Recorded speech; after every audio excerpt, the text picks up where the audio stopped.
As you can see, I'm currently working on the 2011 Toyota Camry. That's a 2AR FE engine. These engines are also found in Scion TC and Toyota RAV4s. Now, the reason why the engine is like this because I just replaced the lifters and the rocker arms on this car because the engine has suffered it had like 4 bad lifters, and it was like it had a very like bad engine noise. And this was discovered as I was trying to figure out how to fix 4 check engine light codes that's also plaguing this car and causing it to stall. 4 check engine lights, stalling, and lifters. Sounds like fun. Sounds like it could be related. Who knows? I don't know if it's related. But I just went through the process of replacing it. Now, unfortunately, I decided to record this halfway through because I've noticed that no one has any information whatsoever on how to replace the rocker arms and lifters. But I was able to have some clips here and there. Probably serve as reference points so I will know where things will go. If I go through the video, we'll go here and like superimpose these clips that I have onto the video so you can see exactly what I'm talking about. Now, without that, to get to this point, the information on some of the teardowns is already on the internet. It's essentially how to remove the valve cover, the ignition coils, the spark plugs. That's already information available on the internet. Information on how to remove the alternator and the water pump. That's information that's already out there on the internet. Taking out the power steering, taking out the main belt and the power steering belt. If your car has hydraulic power steering, information is already on the internet. Removing the belt tensioner, which is held in the main one, which is held in by a 12. That's already on the internet. Information on how to remove the power steering belt tensioner. That's also on the internet if you could find it, but if you can't find it, I'll show you.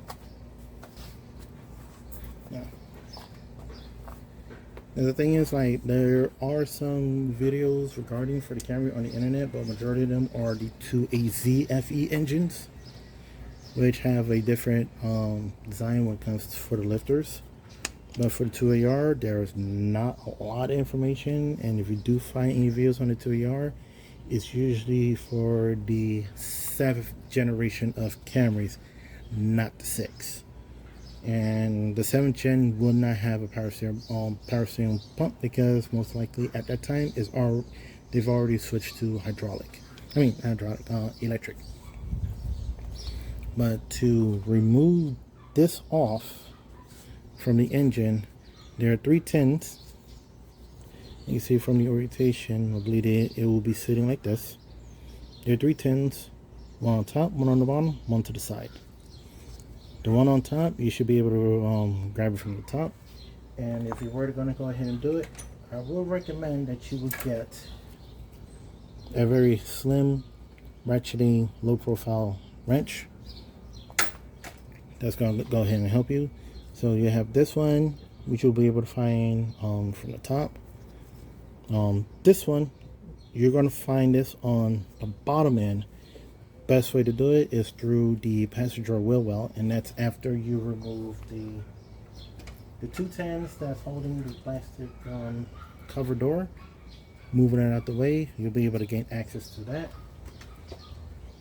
And then the final bolt, which will sit right under this pulley and also like right on top of the power steering pulley. That's where you're really going to go ahead and need this, because without this and a deep socket, you will not be able to gain access to it. You'll be able to break it loose along with a regular ratchet, through the side. But I'm telling you from experience, just get you one of these, a deep socket, and once you have it on it, just go ahead and crank it off. And once you do have this off, you're also going to go ahead and remove the torque strut mount off, which information is already on the internet. I believe it's 14s, 10, 14s, and 12s. And there's also a mounting point that is on the timing cover that needs to be removed, and I believe those are held in by 14s and 12s. And once you have done all of that, then you're going to go ahead, race the car up, put it on jack stands, remove the passenger tire, because you need to gain access to the crankshaft. And once you gain access to the crankshaft, you're going to go ahead and take your 22mm socket, preferably with a 1/2 inch or extension, or however you want, or however you like to do it. You're gonna go ahead and rotate the engine and put it at top dead center. You're gonna go ahead and take your 22, put on the crank bolt, and you're gonna rotate the engine until this little mark right here, as you can see,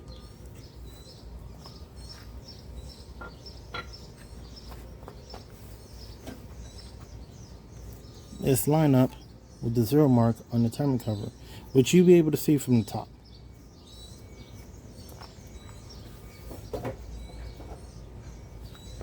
And once you have those lined up, engines at top dead center, and then from there, you're gonna go ahead and remove the crankshaft bolt.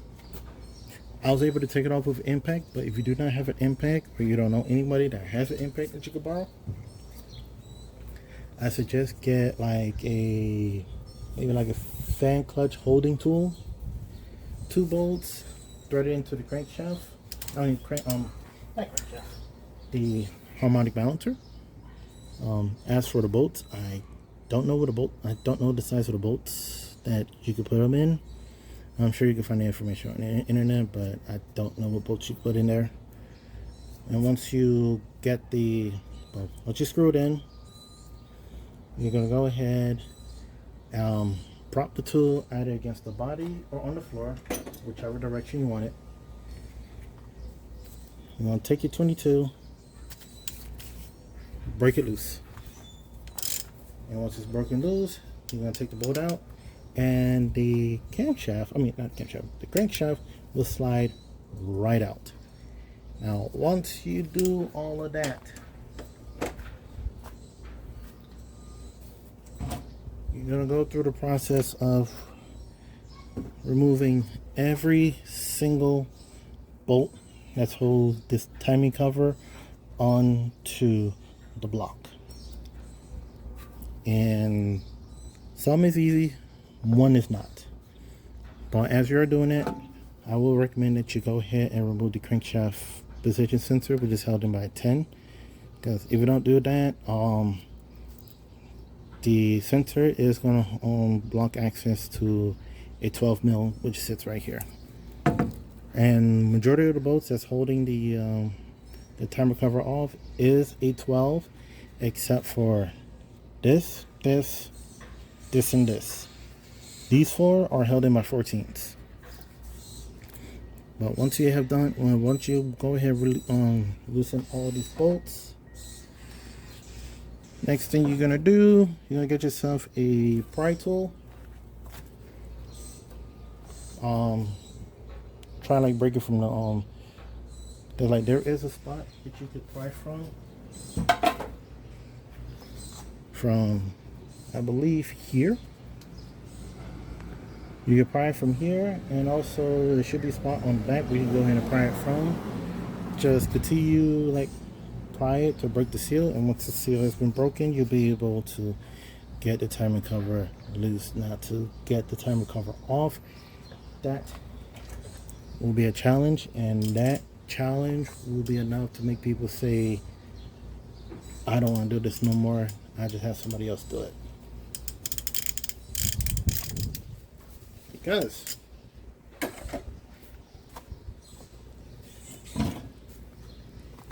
If you have a RAV4, most likely it doesn't apply to you, because you should be able to just to take it off with no issue. Now, if you were to have a Camry, there's this bolt. This bolt is being covered by the motor mount bracket. And for you to take the motor mount bracket off, you will need to take off the motor mount. That's on the passenger side. Now, the bracket is held in by 12s, and the mount is held in by 119 on the top, 317s on the bottom. Once you're loosening the motor mount, you're going to go ahead and get yourself a floor jack and a block of wood, so you can go ahead and lift the engine by the oil pan. And you're going to, not very quickly, slowly lift up the engine until the engine, until like the bracket clears the motor mount. And once it clears the motor mount, you should be able to get the motor mount out. Now, with the motor mount out, you'll be able to get access to the final bolt. And now the timing cover is free. Now, to get it out, unfortunately, you will have to remove the alternator and the water pump, and you're going to have to loosen the AC compressor just enough so you can slide it forward.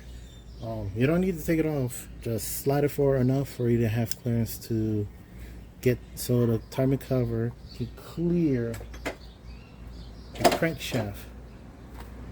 Now, why you need to do all that is because of the oil pump that's built into the timing cover. And because of this built-in oil pump, it just made this profile a whole lot bigger.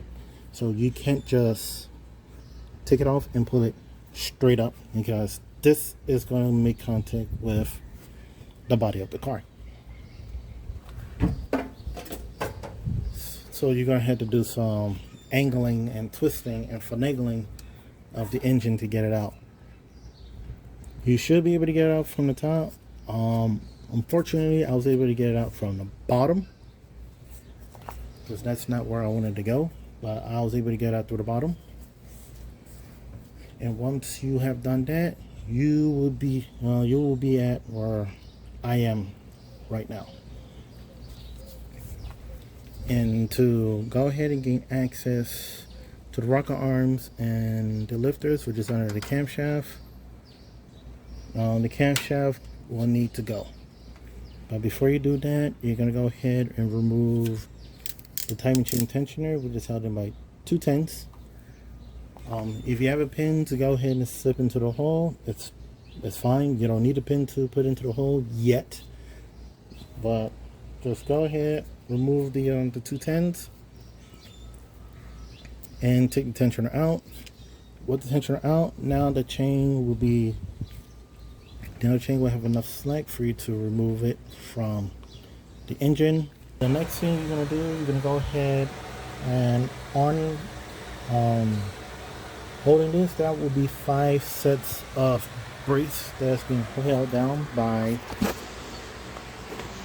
a 10mm and a 12mm. So as you can see, there are 5 in total.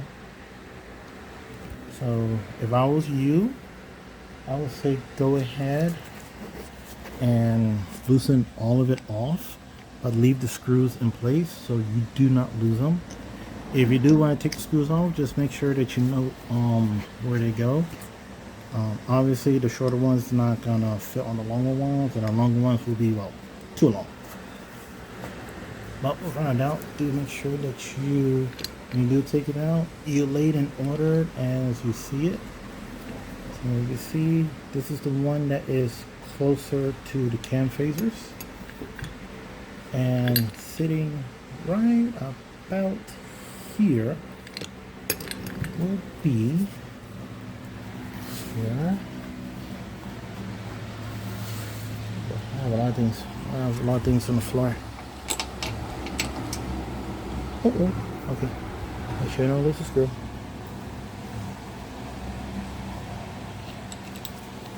It's going to be your timing chain guide. And this is where the chain is going to rest as it travels, as it makes its round through the timing system. This will sit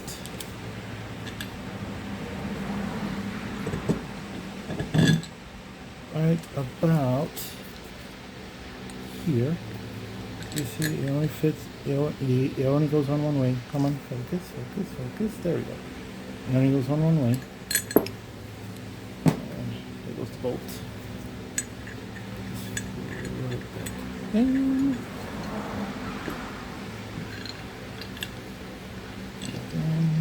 lay this back down. Like I said, again, these bolts are held in by 12s and 10s. The longer ones will be held in by 10s. I mean by 12s, and the shorter one and the smaller ones will be by 10s.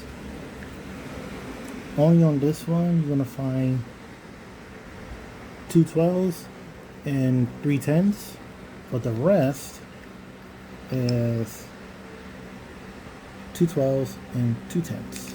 And you're gonna go ahead and just lay them out exactly in the order as you see it. And I just noticed this, that there are numbers stamped onto these braces, so at least you have an idea what goes where. Is it over here? Wow. Yeah, as you see, at least you know what goes where. So 5 brace. That's going to go ahead and hold the camshaft in place onto the head of the engine. And do note that as we are taking the